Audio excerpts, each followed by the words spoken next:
এই এই এই এই নাও বইগুলো খেয়ে নাও একটু।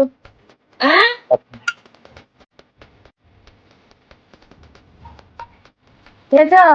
দাও, নাও এখন ঘুমিয়ে পড়ো, ঘুমিয়ে যাও। এই এই এদিকে আসো। তুমি আমাকে এগুলো কিসে পরে দিয়েছো? আমার পুরো শরীর তো সুস্থ। আরে আর বইলো না, ওষুধপত্রগুলোর মেয়াদ চলে যাচ্ছিল, সেজন্য তোমাকে অল্প দিয়ে দিলাম, আমি অল্প খেয়ে ফেললাম। টাকাগুলো শুধু শুধু নষ্ট হয়ে যাবে, সেজন্য ওষুধগুলো নষ্ট করতেছি না আর কি। তুমি তুমি অল্প খাও, আমি অল্প খাই।